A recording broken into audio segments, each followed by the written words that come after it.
দেখে আমি নবী খুশি থামাইতে পারি না। এরে আল্লাহর বান্দা আব্দুল্লাহ নবীকে ডাকো পয়গম্বর, আপনার কাছে আমার একটা আবদার। কি আবদার? ও পয়গম্বর, আপনি আমার জন্য দোয়া করেন, আল্লাহ যেন আমাকে আল্লাহ রাস্তায় শহীদ হিসাবে গ্রহণ করেন। তার কারণ শহীদের মৃত্যুর আযাব হয় না, কবরের সলজব হয় না। ও পয়গম্বর, আপনি আমার জন্য দোয়া করেন, আল্লাহ যেন আমাকে শহীদ হিসাবে কবুল করে নেয়।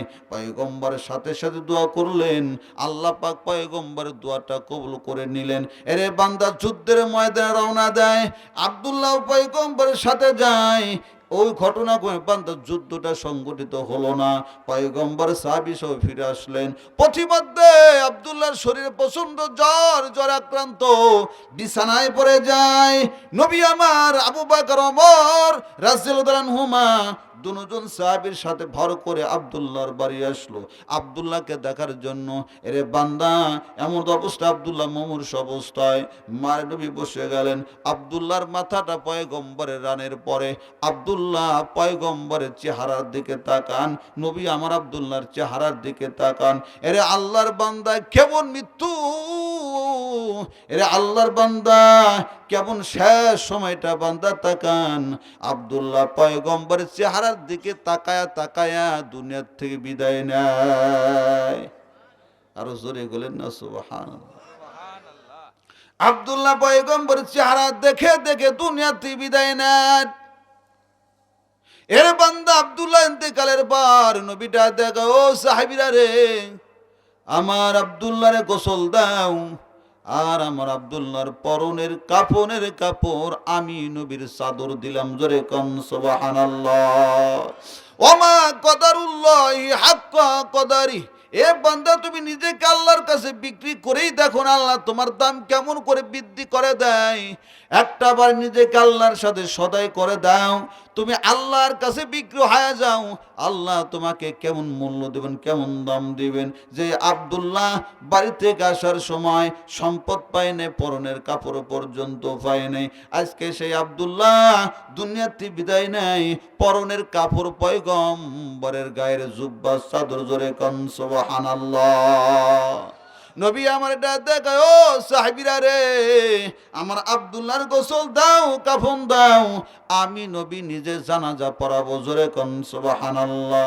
এরে বান্দা, কোন মানুষ যখন মারা যায়, তার ভাই বেরাদর আত্মীয় স্বজন তার খাটনি কাঁধে নেয় না, তার ভাই পরিবার পরিজনের কবরের মধ্যে নামে। নবীটা দেখায়, আমার আব্দুল্লাহর কেউ নাই, আমি নবী নিজে আব্দুল্লাহর খাটনি কাঁধে নিব, আমি নবী নিজে আব্দুল্লাহর কবরের মধ্যে নামবো।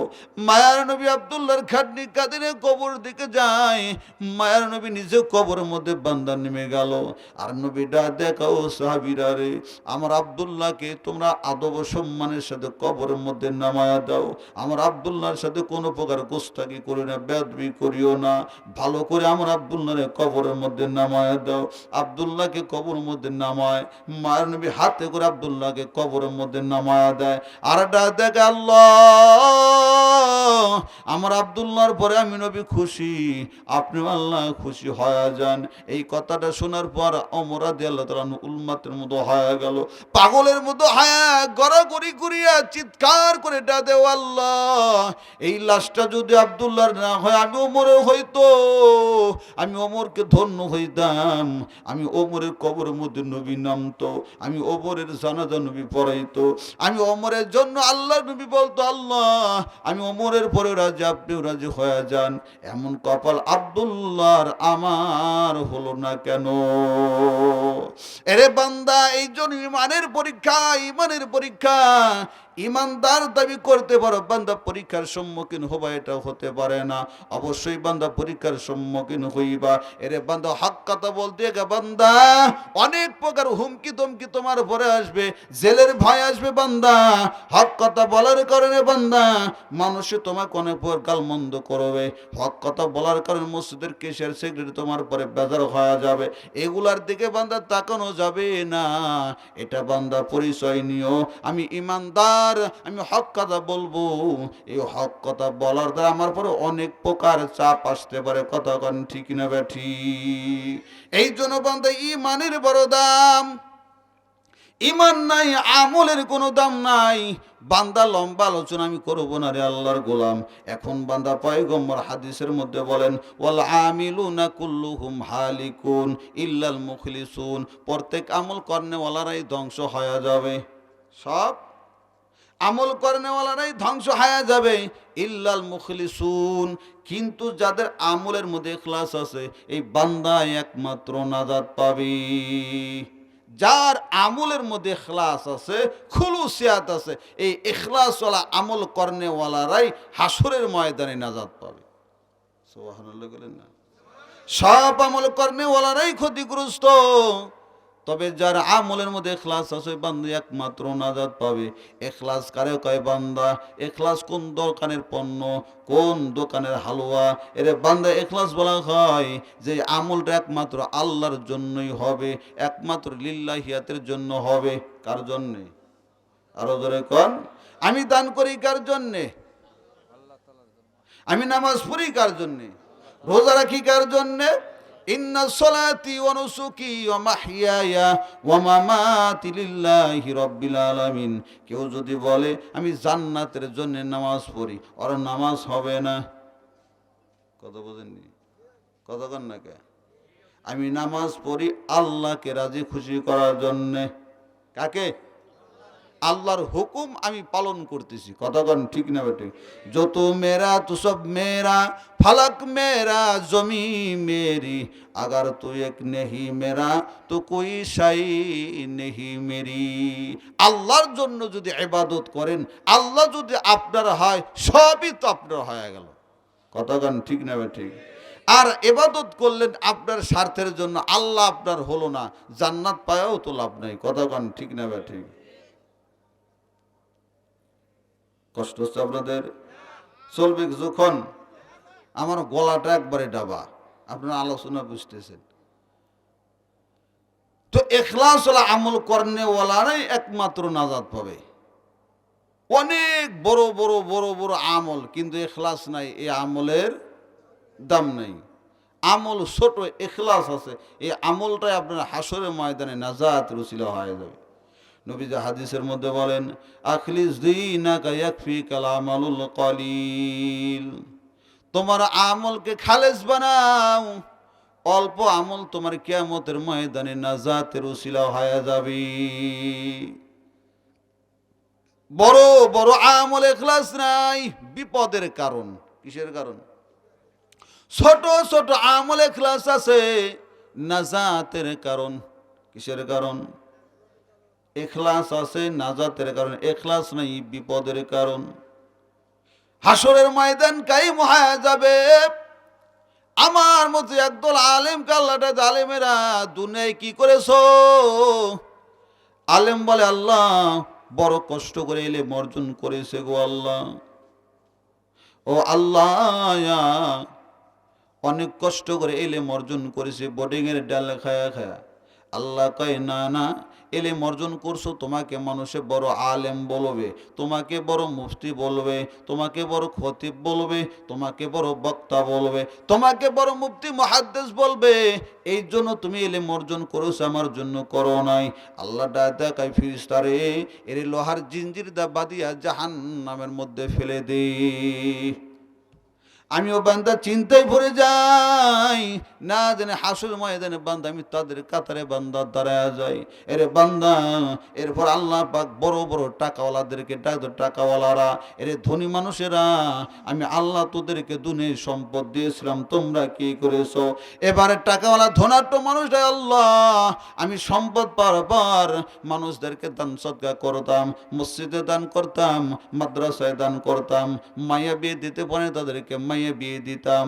আল্লাহ দাদা কয়, না না, মানুষে তোমাকে দানবীর বলবে, মানুষে তোমাকে বড় দিলওয়ালা বলবে, এই জন্য তুমি দান করেছো। ওরে ফেরেশতা, এদেরকে লোহার জিঞ্জির দা বাঁধিয়া জাহান্নামের মধ্যে ফেলে দে। এরপরে শহীদকে দেখা, ও শহীদ দুনিয়ায় কি করেছো? শহীদ বলে, আল্লাহ আমি শহীদ, তোমার জন্য আল্লাহ যুদ্ধের ময়দানে জীবন দিলাম। আল্লাহ কয়, না না, তোকে মানুষে বড় শহীদ বলবে, বাঁচলে তোকে গাজী বলবে, তোর বিবিদেরকে শহীদের বিবি বলবে, তোর সন্তানগুলার শহীদের সন্তান বলবে। এই জন্য তুই শহীদ হইস, জন্য করো না। আল্লাহ দেখায় ফেরেশতারে, এদেরকে লোহার জিঞ্জির দা বাঁধিয়া জাহান্নামের মধ্যে ফেলে দে। বড় বড় তিনটা আমল, এলেম অর্জন করা বড় আমল, দান সদকা করা বড় আমল। ও বান্দা, আল্লাহ রাস্তায় জীবন দেওয়া বান্দা বড় আমল। এত বড় বড় তিনটা আমল বান্দা করিয়াও জাহান্নামে গেল কেন? এরে বান্দা, আমল বড় হলে কি হবে? আমলের মধ্যে ইখলাস না থাকার কারণে ক্ষতিগ্রস্ত হয়ে গেছে। কতক্ষণ ঠিক নেবে ঠিক। এই জন্য আমল বড়, ইখলাস নাই বিপদের কারণ। বোঝেননি কথা? আমল ছোট, ইখলাস আছে নাজাতের কারণ। বুখারী শরীফের মধ্যে ঘটনাটা পাওয়া যায়, অন্য হাদিসের কিতাবের মধ্যে পাওয়া যায়। তিনজন যুবক কোথাও সফরে বের হলো। কিছু দূর যাওয়ার পরে আকাশে মেঘ ধরে গেল। মেঘ ধরতে নাই বান্দা বৃষ্টি শুরু হয়ে গেল, মুষলধারে বৃষ্টি। আর ওর সাথে বান্দা দমকা হাওয়া, জড়ো হাওয়া শুরু হয়ে গেল।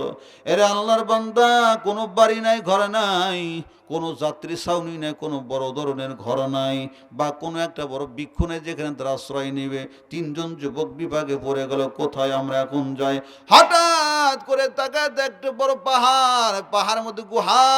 তিনজন যুবক ওই গুহার মধ্যে বান্দা ঢোকার পর পরিবেশটা ভালো, তিনজন যুবক গুহার মধ্যে বসে গেল। আল্লাহ পাকের কি কুদরত, সাথে সাথে মুষলধারে বৃষ্টি আরো বেশি শুরু হয়ে গেল। একটা বড় পাথর এসে গর্তের মুখটা আটকায় দিল, তিনজন যুবক আটকে গেল। এরে আল্লাহর বান্দা, আটকার পর বৃষ্টি যখন শেষ হয়ে যায়, তিনজন যুবক অনেক ধাক্কাধাক্কি করার পরে বান্দা পাথরটা সরাইতে পারে না। অনেক চেষ্টা প্রচেষ্টার পরে বান্দা পাথরটা সরাইতে পারে না।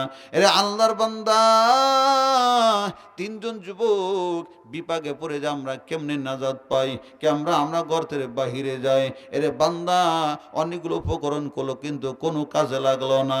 হঠাৎ করে বান্দা, তাদের কাছে মাত্র 1.5 দিন বা 2 দিনের খাবার ছিল। খাবারগুলো যখন বান্দা শেষ হয়ে গেল, তিনজন যুবক মেনে নেয় আমাদের মৃত্যু অনিশ্চিত। মৃত্যুর পূর্বে মা বাবাকে দেখতে পারবো না, মৃত্যুর পূর্বে সন্তানগুলোর দেখতে পারবো না, বন্ধু বান্ধবকে দেখতে পারবো না। নৈরাশা হয়ে যায়, কেমনে আমরা এখান থেকে বাঁচবো? আর বাঁচার কোনো উপায় নাই। তিনজন যুবক মৃত্যুকে অনিবার্য বান্দা মেনে নিল। হঠাৎ করে একজন যুবক দেখায়, ভাই একটা উপায় আছে। কি উপায় রে ভাই? সকলে যার যার জিন্দিগির দিকে তাকাও, জিন্দিগির হিসাব মিলাও, দেখো কোনো নেকামল করছো কিনা, ইখলাসুল আমল করছো কিনা। ওই ইখলাসুল আমল দিয়ে আল্লাহর কাছে দোয়া করো। আল্লাহ ছাড়া আমাদের এখানে কোনো গতি নাই। কথা কোন ঠিক না বেঠি? হঠাৎ করে একজন যুবক ডাক দেখায়, ও আল্লাহ, আমার তেমন জিন্দেগিতে তেমন ভালো আমল নাই, তবে একটা আমলের কথা মনে পড়ে যায়। জানি না আল্লাহ এটা আপনার মনোমতো হবে কিনা জানি না, তবে আল্লাহ শুনে নেন। আমি গরিব ছিলাম, আমার জীবিকা নির্বাহ বড় কষ্ট করে চলতো। আমি অনেক কষ্ট করে আমার সংসার চালাইতাম। হঠাৎ আল্লাহ আমার বকরির দুধ দহন করে আমার জীবিকা চালাইতাম। আমি বকরির দুধ দহন করার পরে সর্বপ্রথম আমি আমার মা বাপকে পান করাইতাম, অবশিষ্ট থাকলে আমার বিবিকে পান করাইতাম, সন্তানদেরকে পান করাইতাম, অবশিষ্ট থাকলে আমি নিজে পান করতাম। ও আল্লাহ, একদিনের ঘটনা, আমি দুধ দহন করতে দেরি হয়ে গেল। কোথাও আমি বেড়ানোর জন্য গিয়েছিলাম, বাড়ি আসতে আমার দেরি হয়ে গেল। দুধ দহন করতেও দেরি হয়ে যায়। এমত অবস্থায় মা বাপ ঘরের মধ্যে তারা ঘুমায় গেল। আমি দুধ দহন করে নিয়ে যাওয়ার পর দেখতে পাই আমার মা বাপ ঘুমাইছে। আমি আমার মা বাপকে জাগাইলাম না। আমার মা বাবার ঘুমের ব্যাঘাত ঘটবে, ডিস্টার্ব হবে বলে আমি দুধের পেয়ালা নিয়ে দরজার পরে দাঁড়ানো। এদিকে আমার সন্তানগুলো কড়াকড়ি করে কান্না করে, বাবা ক্ষুধায় আর সহ্য করতে পারি না, দুধ দাও, দুধ দাও গো বাবা।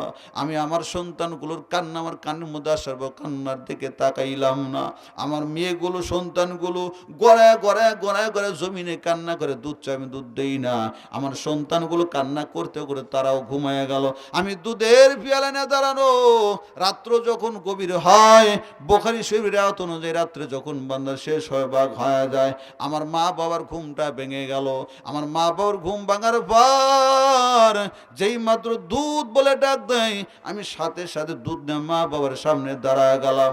আমার মা বাপ দুধ পান করার পরে আল্লাহর কাছে দোয়া, আপনার কাছে দোয়া করে, আল্লাহ ওগো আল্লাহ, আমার মা বাপ দুধ পান করার পর আমার সন্তানগুলো আবার জায়গায় দুধ পান করাইলাম, এরপর আমার বিবির দুধ পান করাইলাম, অবশিষ্ট থাকার পর আমি নিজে পান করলাম। আল্লাহ ও আল্লাহ, আমলটা দুনিয়ার কোনো মানুষকে দেখানোর জন্য করি নাই আল্লাহ, মানুষের সন্তুষ্টির জন্যও করি নাই আল্লাহ, একমাত্র আপনার জন্য করেছি রে মাওলা। আপনি যদি আমলটার পরে খুশি হন আল্লাহ, এই বিপদে মুহূর্তে আপনি ছাড়া কেউ নাই, দয়া করে আল্লাহ আমাদেরকে বাঁচান। আল্লাহর বান্দার যুবক দোয়া করতে দেরি, সাথে সাথে পাথরের 3 ভাগের 1 ভাগ সরে গেল। জোরে কোন সুবহানাল্লাহ। নেক আমলের দাম আছে না নাই? ইখলাস আমলের দাম আছে না নাই? কষ্ট হতেছে আপনাদের? আরো জোরে কোন, চলবে ইনশাআল্লাহ। এটাই আল্লাহর বান্দা, চললেও আমি আর বেশিক্ষণ নয়, 12টা প্রায় বেজে গেছে। হ্যাঁ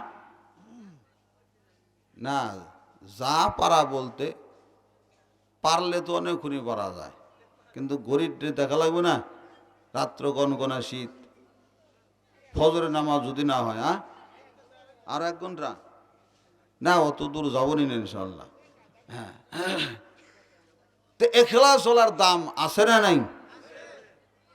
আজ বর্তমানে আমলের মধ্যে ইখলাসের অভাব, সব শুধু নাম ফুটাই না, কথা কন না গা, নামাজেও দেখাই না নামাজ, আছে না নাই? হজও দেখাই না হজ, 2 গরু জবাই করে এলাকার সব মানুষের দাওয়াত দেয়, খাওয়ায়, আর আমি হজে যেতেছি দোয়া করেন, কথা কন না কে? হ্যাঁ, অথচ ওর বাড়ির পাশেই গরিব মানুষ, তাকে দাওয়াত দেয় না, কথা কন না কে? ওর বাড়ির পাশে গরিব মানুষ, তারে দাওয়াত দেয় না। তোর হজ তো বাংলাদেশ থেকেই কবুল হবে না, কথা কন ঠিক নেবে? ঠিক। এই পোলাপান গুলি করিস কে আবার? কষ্ট হচ্ছে আপনাদের? এজন্য ইখলাস হলো আমলের খুবই অভাব। আমগর বক্তাগর মধ্যেও ইখলাস নাই, বিশেষ করে নাম বলার দরকার নেই, আমাদের বক্তাদের মধ্যেও অনেকের ইখলাস নাই। ইখলাস হলো আমল ওই সময় হবে যখন আপনার আমলের মধ্যে 2টা শর্ত লাগানো। কয়টা? একটা হলো আমার আমল আল্লাহকে রাজি খুশি করার জন্য করব। কাকে? রেজা বিল কযা, আল্লাহকে রাজি খুশি একমাত্র আল্লাহর জন্যেই। 2 নম্বর হলো তরিকায়ে রাসূল, আমার আমলটা রসুলের তরিকা অনুযায়ী হতে হবে, কথা বোঝেননি? 1 নম্বর আল্লাহর জন্যে, 2 নম্বর কি রসুলের তরিকা অনুযায়ী যদি হয়, তাহলে মনে করবেন যে আমার আমলের মধ্যে ইখলাস পয়দা হয়েছে। এই 2টা যদি না থাকে, আল্লাহও রাজি খুশি নাই, রসুলেরও তরিকা নাই, তাহলে মনে করবেন যে আমার আমলের মধ্যে ইখলাস নাই। এই আমল হাসরের ময়দানে আমার জন্য বিপদের কারণ। রসুলের সুন্নত নাই, এর আরেকটা কারণ হলো রসুলের মহাব্বত আমার আপনার মধ্যে নাই, কতক্ষণ ঠিক না ভাই? ঠিক। এই যে জ্বালা চলে গেল, বিশ্বকাপ ফুটবল খেলা, হ্যাঁ, অনেকেই নেইমারের গেঞ্জি, মেসির গেঞ্জি গায়ে দিছে, এটা কিন্তু তাদেরকে মহাব্বত করে, কতক্ষণ ঠিক না ভাই? ঠিক। মূলত আর্জেন্টিনাকে মহাব্বত করে কেউ মেসির গেঞ্জি গায়ে দেয় নাই, মেসিকে মহাব্বত করে, কারণ মেসি ভালো খেলা পারে, কথা কর না কে? নেইমার ওকে কিন্তু ব্রাজিল দেশ বলে কিন্তু সাপোর্ট করেনি, ও ভালো খেলা পারে, এই জন্য মেসিকে সাপোর্ট করেছে, কথা কন ঠিক না ভাই? ঠিক। তাহলে এদেরকে মহাব্বত করে এদের গেঞ্জি, এদের মতো কাটিন চুল কাটতে পারলাও, আর নবীকে মহাব্বত করে মাথায় টুপি, গালে দাড়ি রাখতে পারো না, কতক্ষণ ঠিক না ভাই? ঠিক। গায়ে লম্বা জুব্বা পরতে পারো না। আজ ওয়াজ মাহফিল অনেক জায়গায় দেওয়া হয় যুব সমাজের উদ্যোগে, বেশিরভাগ যুবকদের মধ্যেই রসুলের আদর্শ নাই।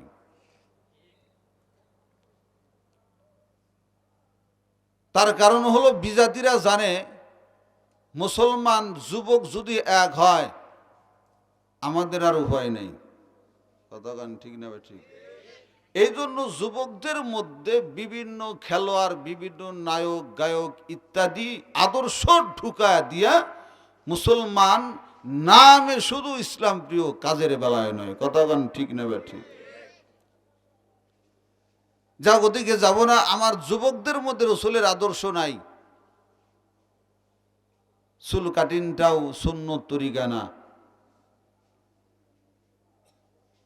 এখানে আছে, এখানে নাই, এখানে আছে, এখানে নাই, আছে না নাই এরকম। চুলের দিক তাকাইলে মনে হয় না যে মুসলমানের সন্তান। রাগ করতেছেন?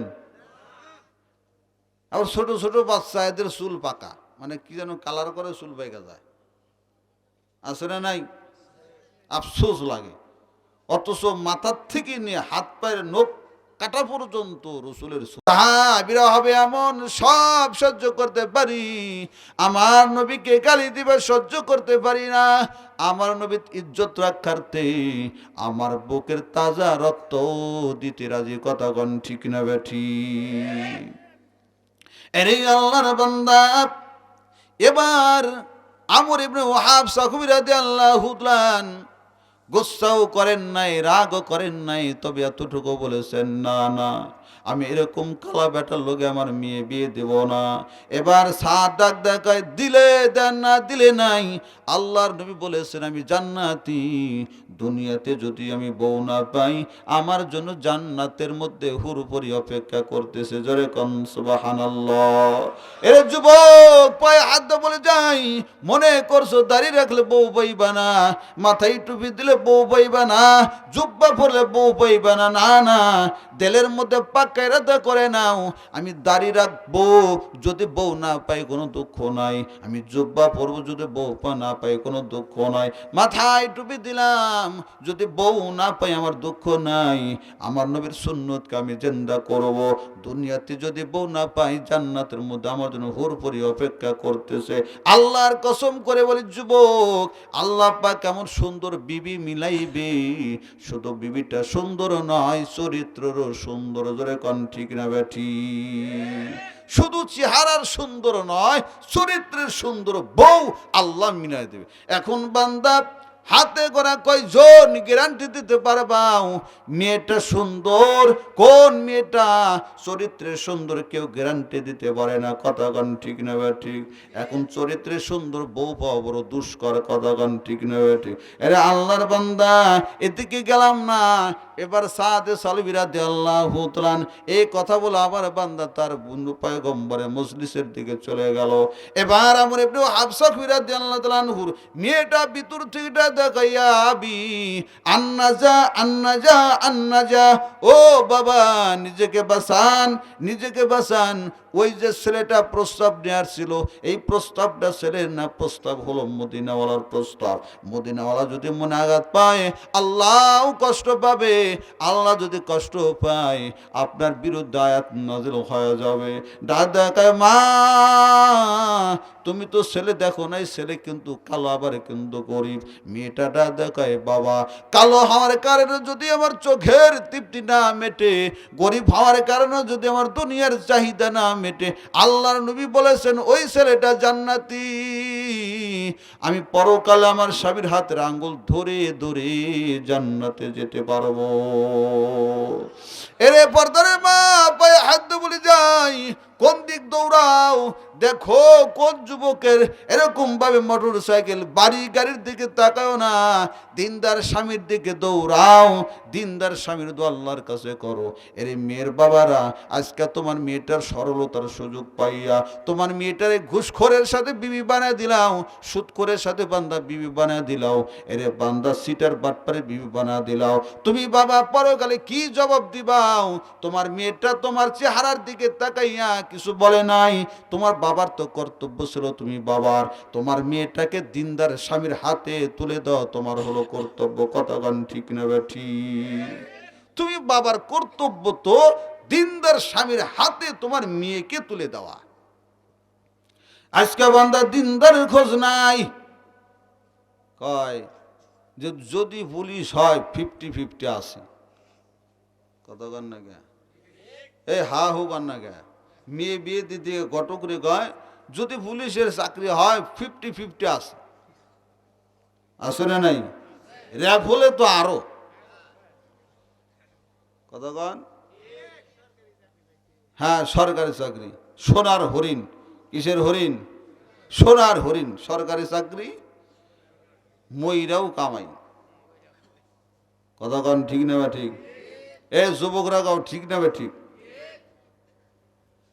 কিন্তু আপনি এটা খেয়াল করলেন না, আপনি যে 18 লক্ষর অর্ধেক দিলেন 59 লক্ষ।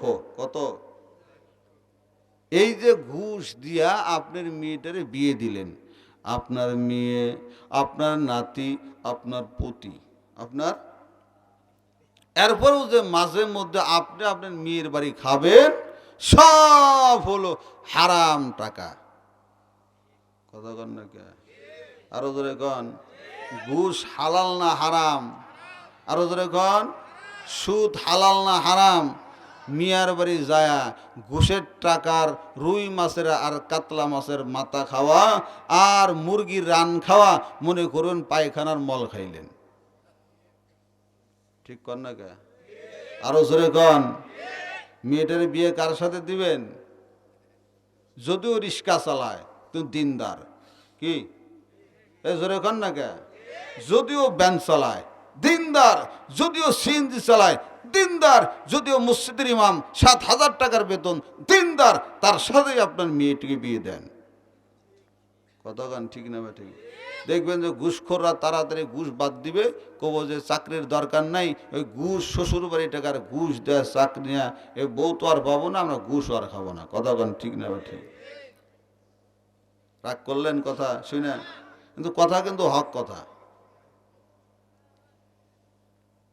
তো মেয়েটা ডাক দেখায়, আমি আমার স্বামীর হাতের আঙ্গুল ধরে, কথা নাকি, জান্নাতে যেতে পারবো। স্বামী যদি দিনদার হয়, বউরাও হাসরের ময়দানে স্বামীর হাতের আঙ্গুল ধরে ধরে কোথায় যাবে? আমর ইবনে হাফসা রাদিয়াল্লাহু তাআলা নবীজির দরবারে যাওয়ার পর দাদাকায় ফিদাকায়া আবি উম্মি ইয়া রাসূলুল্লাহ, ও পয়গম্বর, বুঝতে পারি নাই গো নবী, আমার মেয়ে রাজিনামা আপনার দরবারে আসলাম, আমার মেয়েকে আপনি বিবাহটা পড়ায় দেন। নবীটা দেখায় সাদ, বিয়ে করবা ধনী মানুষের মেয়া, মেয়েটাও বড় সুন্দরী, মোহর দিতে হবে বেশি। মোহর আমরা মোহর দেই না, নেই, উল্টা মোহরের নাম হয়ে গেছে যৌতুক। কতক্ষণ? ঠিক না ঠিক? আরে আল্লাহর বান্দা, সাটা দেখায় পয়গম্বর, মোহর কত দিরহাম? নবীটা দেখায় 400 দিরহাম। যুবকটা দেখায় 400 তো দূরের কথা, আমার কাছে একটা টাকাও নাই।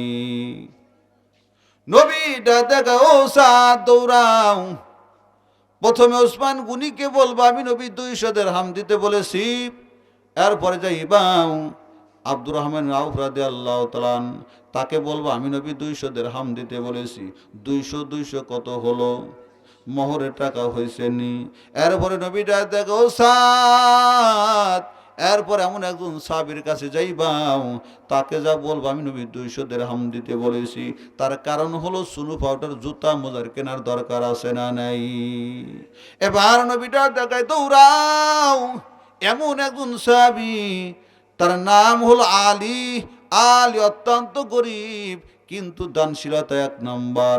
4 দিন যায় আলীর ঘরের চুলায় আগুন জ্বলে না।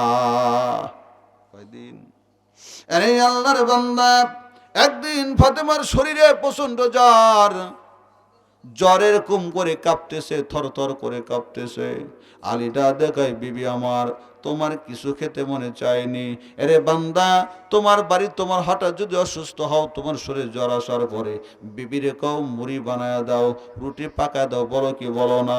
অথচ বান্দা তোমার বিবিটা অসুস্থ হওয়ার পরে একদিনও জেগাইলে না, বিবি তোমার কিছু খেতে মনে চায়নি। কথা কন ঠিক না বেঠি? এরে আল্লাহর বান্দা, এই জন্য ঘরে ঘরে আর সুখ শান্তি মহব্বত নাই, শুধু নেওয়ার বেলা আছে, দেওয়ার বেলায় নেই। কথা কন ঠিক না বেঠি? এরে বান্দা, আলীরা দেখায়, ও ফাতেমা, তোমার কিছু খেতে মনে চায়নি? ফাতেমাটা দেখায়, স্বামী আমার, একটা ডালিম যদি কিনে দিতেন তৃপ্তি করে খাইতাম।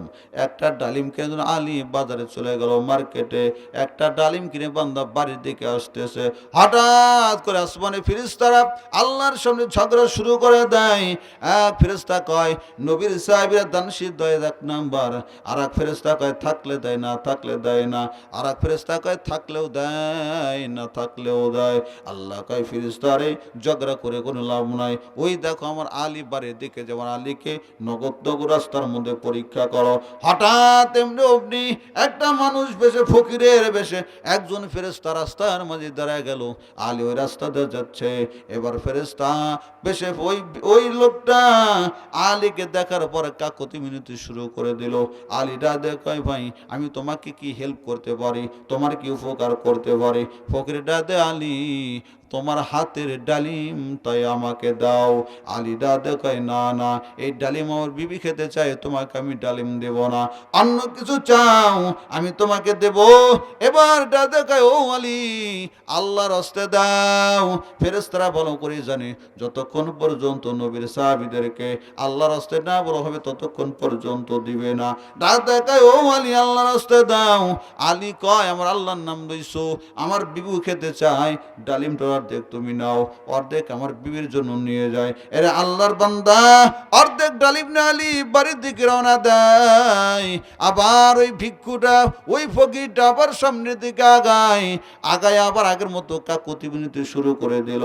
আলীটা দেখো, আবার তুমি কেন আমার সামনে আসলা, আবার তুমি কি চাও? এবার ফকিরটা দেখো, আলী রে, অর্ধেক ডালিম অর্ধেক কলিজা ঠান্ডা হয়ে গেছে, বাকি অর্ধেক যদি দাও আমার পুরা কলিজা ঠান্ডা হয়ে যাবে।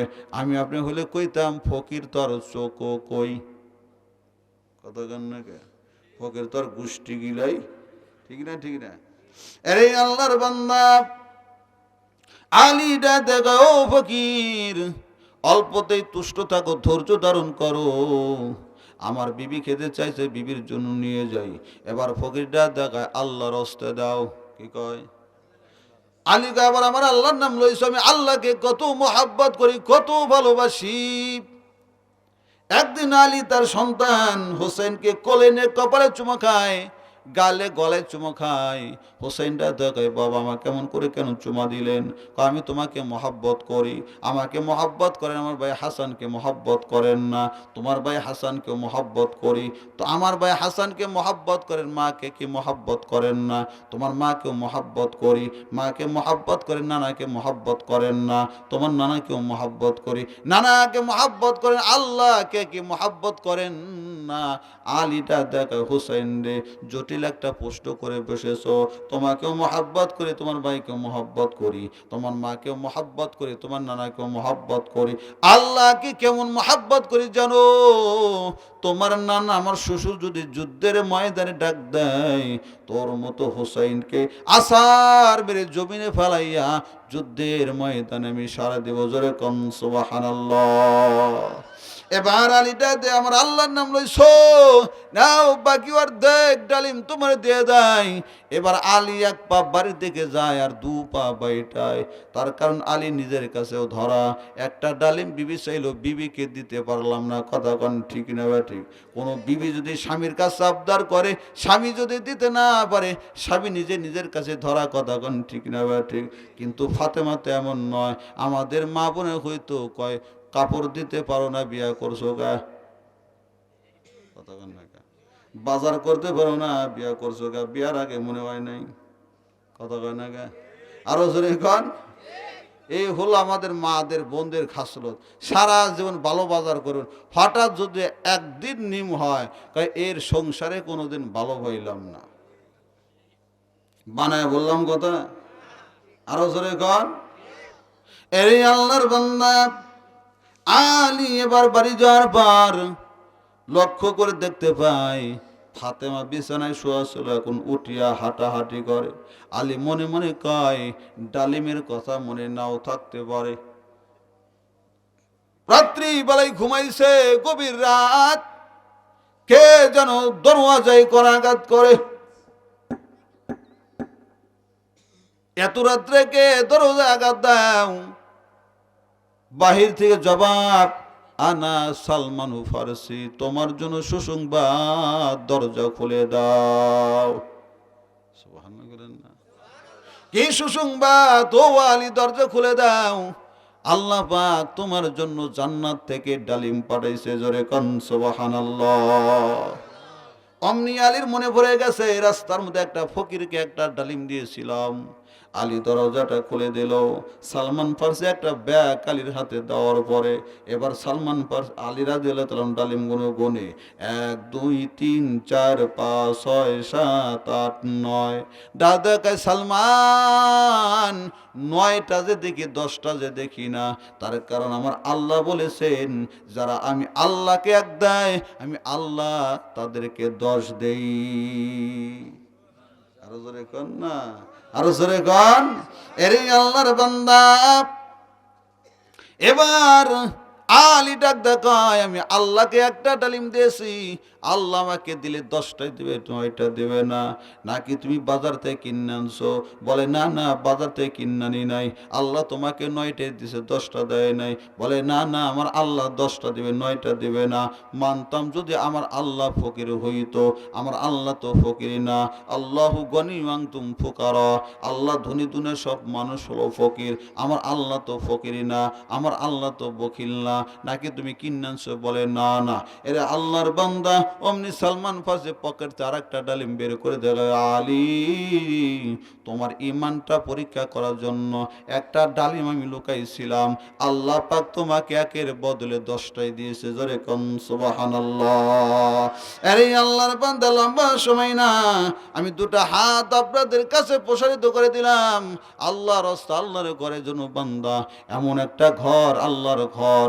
এরে আল্লাহর বান্দা মুসা পয়গম্বর আল্লাহর দিকে তাকাইয়া দেখতে পারেন নাই, বেহুশ হয়ে জমিনের মধ্যে পড়ে গেছে। কথা কোন ঠিক না ঠিক?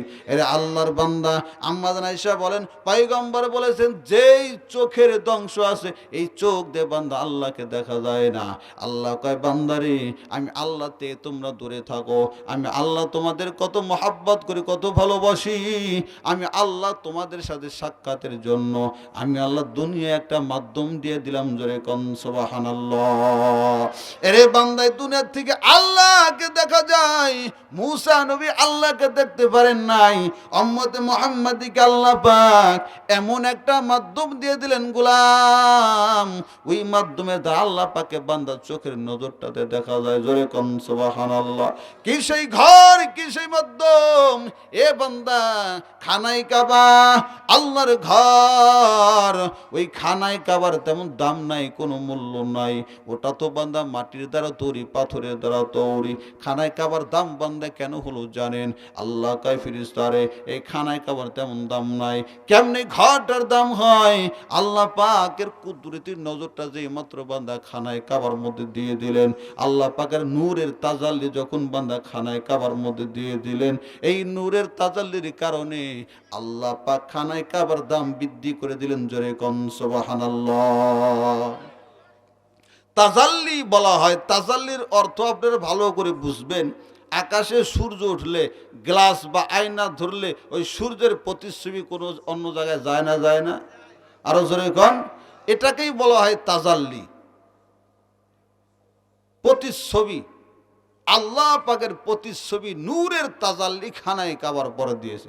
আপনি রাস্তায় হাঁটবেন, আকাশের উপর সূর্য থাকলে ছায়া থাকে না, থাকে না? আসল না থাকলে কি ছায়া হয়?